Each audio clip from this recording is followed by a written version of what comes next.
পরকীয়া কি অপরাধ? না, একদমই না। সমাজের চোখে সেটা বৈধ না হলেও আইনের চোখে সেটা অপরাধ নয়। আচ্ছা, তাহলে তাহলে আমাদের মিত্তির মশাই কেন পরকীয়া করতে পারে না? কে বারণ করেছে করতে?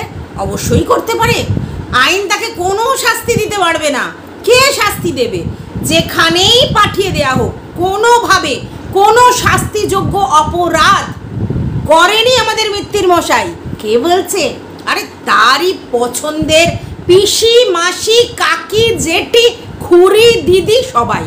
ঠিক আছে, এক্সেপশনাল দু একজনের মুখে একটু অন্যরকম কথা। হ্যাঁ, যদিও তারা বলছে আমরা কোনোভাবেই কথাটাকে বিশ্বাস করি না, কিন্তু পরন্তু যদি হয় তাহলে কি হবে? আচ্ছা, তাহলে পরকীয়া আইনত অপরাধ নয়, কোনো শাস্তিযোগ্য অপরাধ নয়, কিন্তু পরকীয়াকে আমরা সামাজিকভাবে মেনে নিতে পারি না, তাই তো? কিন্তু এই ক্ষেত্রে মিত্তির বাবুর যারা সাপোর্টার তারা কিন্তু বলছে কি, 9 মাস বউ চলে গেছে, এই অবস্থায় একটা ছেলে একা থাকা একটু অসুবিধা, একটু অসুবিধা। একদম একদম ঠিক কথা।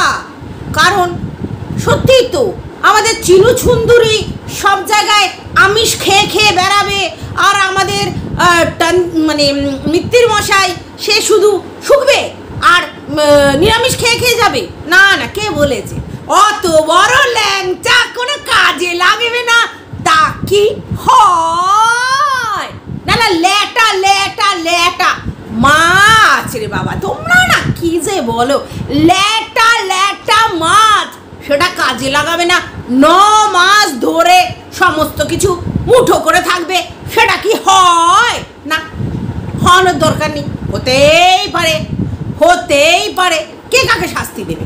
সবাই এখন কি নিজে নিজের জন্য সেলফ সাফিসিয়েন্ট, সেখানে নিজেরা নিজেদের ইনকাম করছে, তাদের যা ইচ্ছে তাই করতে পারে। কথাটা সে জায়গায় নয়, তোমাদের একটু মিসিং আছে। কথাটা হচ্ছে তোমরা মানে একই গন্তব্যস্থলে সবাই যাচ্ছে কিন্তু পৃথক যাত্রা করছো আর কি, সেটাই। মানে আমাদের চিনু সুন্দরী মেয়ে বলে তার জন্য এটা করা উচিত হয়নি, ওটা করা উচিত হয়নি, অন্যায় অন্যায় অন্যায় অন্যায় সারাক্ষণ করে গেছো। কিন্তু সেম জিনিসটা যখন আমরা ধরে নিলাম যে আমাদের মিত্তির মশাই করেছে, তখন এরম কি থাকা যায়? আমিষ কি থাকা যায়? ল্যাটা মাছকে কি চাপা যায়? ল্যাংচা কি টেনে ধরে রাখা যায়? মুঠো করে কি রাখা যায়? ঠিক ঠিক ঠিক ঠিক ঠিক ঠিক। অ্যাকচুয়ালি প্রবলেমটা কোথায় জানো? প্রবলেমটা হচ্ছে চাহিদা। ছেলে মেয়ে দুজনেরই সমান, কিন্তু আমাদের সমাজে এটা শেখানো হয় মেয়েদের চাহিদা মুখ বন্ধ করে রাখতে হয়, মেয়েদের চাহিদা বলতে নেই। মেয়েদের আবার কিসের চাহিদা? হ্যাঁ, বর যখন তোমাকে বলবে চলো চলো চলো আজ রাতে একটু তোমাকে আদর করি, সোহাগ করি, তমনি শ্বশুর গুড়গুড় করে চলে যেতে হবে। কেন? কারণ আমার ইচ্ছা না থাকলেও বরকে খুশি করার দায়িত্ব আমার, কিন্তু বরের কিন্তু নেই। বরের কিন্তু আমাকে খুশি করার দায়িত্ব নেই। বর আমাকে খেতে দিচ্ছে, পড়তে দিচ্ছে, ছেলে বের করে দিয়েছে, আবার কিসের দায়িত্ব? হ্যাঁ, 2-4টে জিনিসপত্র লাগে কিনে দিচ্ছে, অট্টালিকা মহল তৈরি করে দিচ্ছে, আবার কিসের দায়িত্ব? স্বর্গীয় সুখ সেটা আবার কি? হ্যাঁ, জৈবিক চাহিদা সেটা আবার কি? মেয়েদের এসব থাকে না কি? দেখ কি যে বলো তোমরা। তোমার বাড়ি থেকে কিচ্ছু শেখায়নি, বাবা মা কিছু বলেনি যে না মেয়েরা কখনো তাদের চাহিদার কথা বলে না? মেয়েরা যদি চাহিদার কথা বলে তাহলে মিত্তির মশাই সেইটাকে বাই বলে আখ্যায়িত করবে। যদি মেয়েরা যদি চাহিদার কথা, মানে আমাদের চিনু সুন্দরী যদি চাহিদার কথা ভাবে বা বলে, তার মানে তার খুব বাই, এটা মিত্তির মশাই ভাবে। তার রস উতলাইয়া উতলাইয়া উতলাইয়া উতলাইয়া উঠতেছে। কিন্তু সেম জিনিস যদি মিত্তির মশাইয়ের থাকে তাহলেই কিন্তু ওটা তো হতেই পারে। কেন বলো তো? মিত্তির মশাই কে? পুরুষ মানুষ। তাহলে পুরুষ মানুষের দোষ ধরতে নেই, মেয়ে মানুষের দোষ ধরতে হয়। এটাই তো শিখিয়েছে আমাদের সমাজ। আর আজকে এই মিত্তির বাবু আর আমাদের এই চীনা সুন্দরীর গল্পটা কিন্তু অ্যাকচুয়ালি আমাদের এই সমাজের, ঘুম ধরা সমাজের, যেখানে মেয়ে প্লেন চালাচ্ছে, হেলিকপ্টার চালাচ্ছে, মানে পাহাড়ি মেয়েরা চায়ের বাগানে কাজ করে সংসার চালাচ্ছে, মানে below the lower middle class family, তারা মেয়েরা খবরের কাগজ বিক্রি করে, কাগজ কুড়িয়ে, তারপরে লোকের বাড়িতে কাজ করে তারা সংসার চালাচ্ছে। এমন অনেক জায়গায় আছে যেখানে পুরুষ মানুষ সারাদিন টাল্লি হয়ে বসে আছে আর মেয়ে মানুষ সমস্ত কিছু করছে। কিন্তু সেটা তুমি করতে পারো, কিন্তু তুমি তোমার চাহিদার কথা বলতে পারো না। তোমার আবার দৈহিক সুখ, এটা তো তুমি বলতে পারো না। কারণ কি? তুমি তো হচ্ছে উৎপাদনের মেশিন। তুমি শুধু উৎপাদন করতে পারো আর পুরুষ মানুষের ভোগ্যের জিনিস হতে পারো। হ্যাঁ, সেটা স্বামী হতে পারে, অন্য কেউ হতে পারে। আর তোমার মানসিক চাহিদা, তোমার শারীরিক চাহিদা নয় বছর, বুঝতে পেরেছ? তাহলে এই যে ঘটনাটা, এই ঘটনাটা আমাদের সমাজের কদাকার রূপটা আমাদের সামনে তুলে ধরেছে। ঠিক আছে, এটা একটা উদাহরণস্বরূপ আমাদের সামনে চলে এসেছে। তো চলো, welcome back to my channel. আশা করছি তোমরা সবাই খুব ভালো আছো। আমি তো ভালোই আছি। নতুন একটা ভিডিওর সাথে আমি রুনা লাইফস্টাইল থেকে। একটা জিনিস দেখো, এতদিন পর্যন্ত যখন আমাদের মিত্তির বাবুর ব্যাপারগুলো ওপেন হয়নি, শুধুমাত্র উনি মুখে বলেছেন আমার একটা স্পেশাল ফ্রেন্ড আছে, এবং সেক্ষেত্রে অনেকে সেটা বিশ্বাস করেছে, অনেকে সেটা বিশ্বাস করেনি। তারপর অনেকে বলেছে থাকলেও থাকতে পারে, অনেকে বলেছে হ্যাঁ এই ওই সে অনেক কিছু বলেছে। কিন্তু যখন একেবারে জিনিসটা উঠে আসছে এবং মিত্তির বাবু সব জিনিসটা শুনেও চুপ করে আছে, তখনই কিন্তু এক ঝাঁক প্রশ্ন সামনে চলে আসছে। কেউ কেউ বলছে মিত্তির বাবুর মুখ খোলা উচিত, কেউ কেউ বলছে না, স্পিকটি নট, কাউকে পাত্তা দেওয়া উচিত নয়, ইগনোর করে চলা উচিত। ব্যাপারটা দেখো, মুখ খুলুক না খুলুক, যেইখানে যে জিনিসটা পৌঁছে যাওয়ার সেটা পৌঁছে গেছে। এই নয় যে মিত্তির বাবুকে সেটার জন্য শাস্তি দেওয়া হবে। আমি আগেই বলেছি পরকীয়া কোনোভাবেই শাস্তিযোগ্য অপরাধ নয়।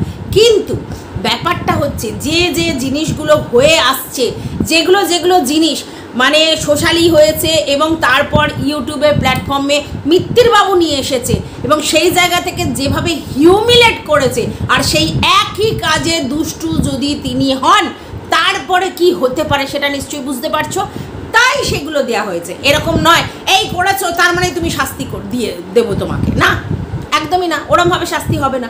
কিন্তু ব্যাপারটা হচ্ছে তুমি যেগুলো করে এসেছো আর সেটাকে চুপি লুকিয়ে এসেছো এবং অন্য লোকের ঘাড়ে বন্দুক রেখে তাকে কিভাবে তোমার বাড়ি থেকে দূর করে তাড়িয়ে দিয়েছো এবং প্রভোগ করেছো তাকে চলে যেতে, এবং তাকে মানে কি বলবো, তাকে একেবারে নিঃস্ব করে বাড়ি থেকে বের করে দিয়েছো। এবার অনেকেই বলবে না ও তো নিজের ইচ্ছায় চলে গেছে। না, নিজের ইচ্ছায় চলে যায় না, সংসার করতে মানুষ চায়। একটা মেয়ে আমাদের মতো লোয়ার মিডিল ক্লাস ফ্যামিলি থেকে উঠে আসা মেয়েদের এটাই শেখানো হয়, যাই হয়ে যাক শ্বশুর বাড়ি থেকে তুমি পা তুলবে না, এটাই শেখানো হয়।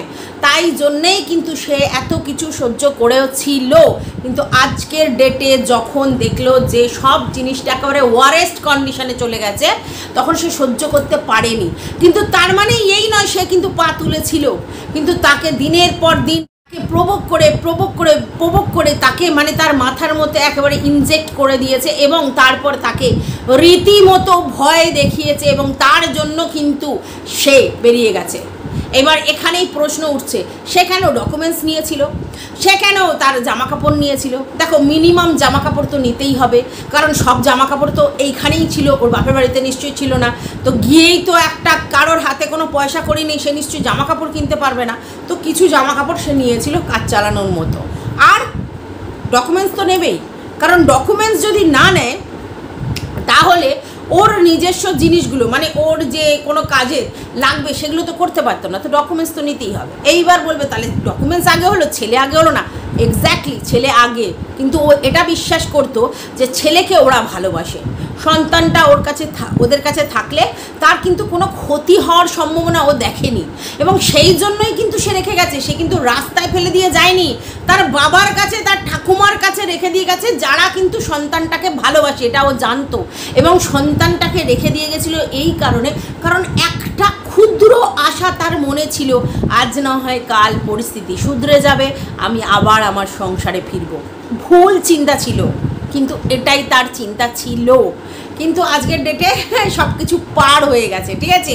এবং মেয়েটা নিজেই জিনিসটা থেকে বেরিয়ে আসতে চেয়েছে যে যাই হয়ে যাক, মুক্তি আমি দেব না, আর আমি ঘুরে দাঁড়াবো।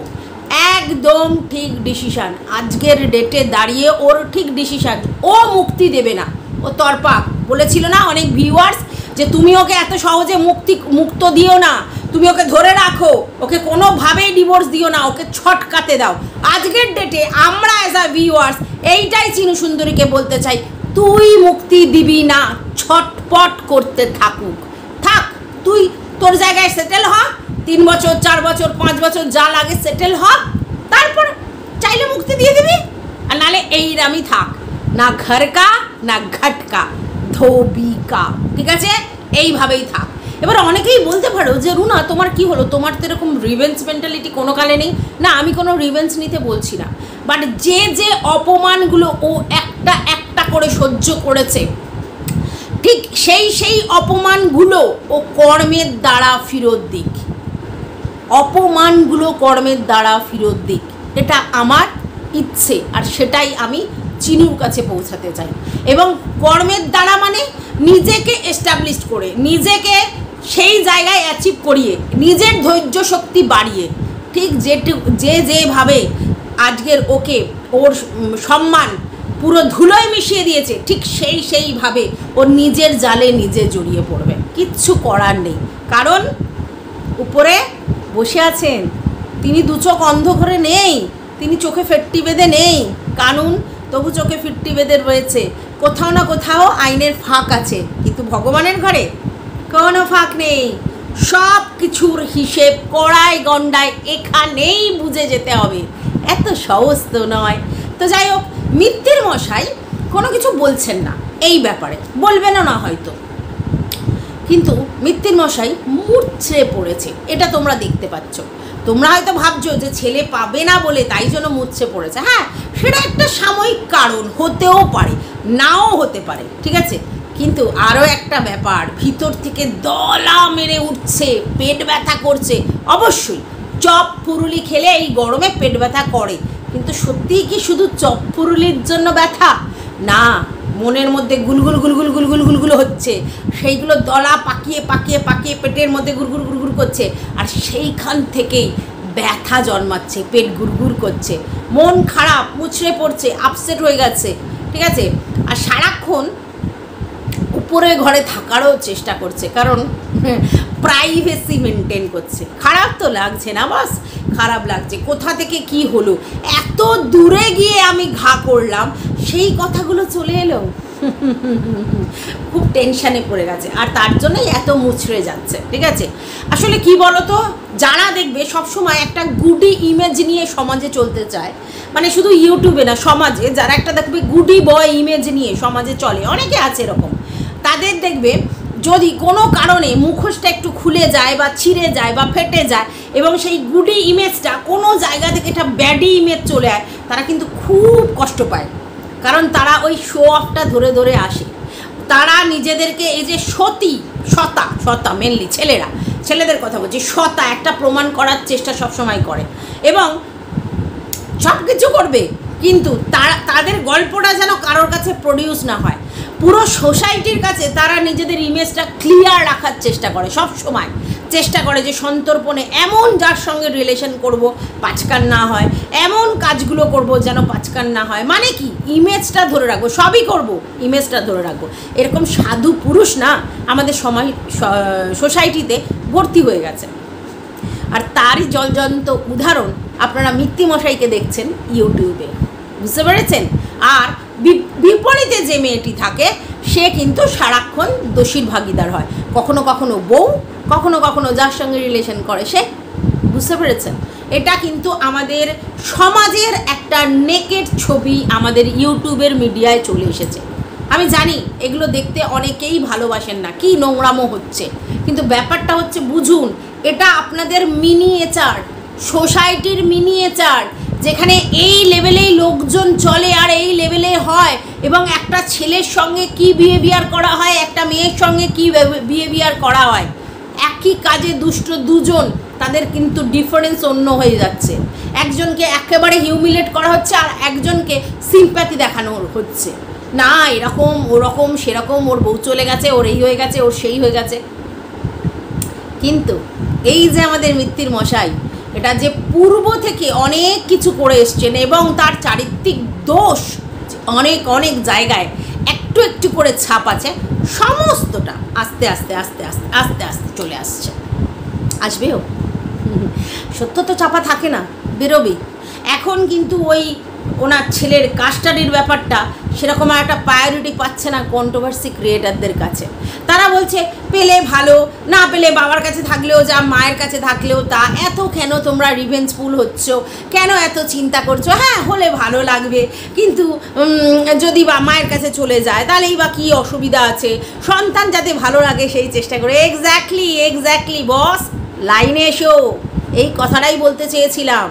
তোমাদের কাছে যেন ব্যাপারটা রিভেঞ্জ হয়ে যাচ্ছে, না মেয়ের মায়ের কাছে থাকতে দেওয়া হবে না বাচ্চাকে, তাহলেই বাচ্চা নষ্ট হয়ে যাবে। আজকের চাঁদেও পথে এসো, কথা পাল্টেছে, সুর নরম হয়েছে। এক্স্যাক্টলি, সুর নরম হয়েছে। কারণটা কি বস?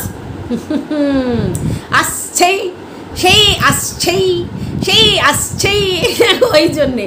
আরও একজনকে দেখলাম, পৃথিবী শান্ত হও, ইউটিউব শান্ত হও, এত ঝড় ঝন্ডা অশান্তি, ভালো লাগছে না, প্লিজ তোমরা একটু শান্ত করো, ইউটিউবের পরিবেশ ঠিক করো। এই তোকে বলছি, শোন, তোকে বলছি, তুই আগে তোর বান্ধবী দাল্লি, যার জন্য তোর পিড়ি একেবারে উদলে উদলে ওঠে, তাকে সাবধান কর, তাকে গিয়ে লেকচারটা মার, ঠিক আছে? নোংরামি সে ছড়িয়েছে, তার লাইভটা দেখ, দুদিন আগে লাইভটা দেখ, কি নোংরামি করেছে। 47,000 ভিউজ কামিয়েছে ওই নোংরামি করে।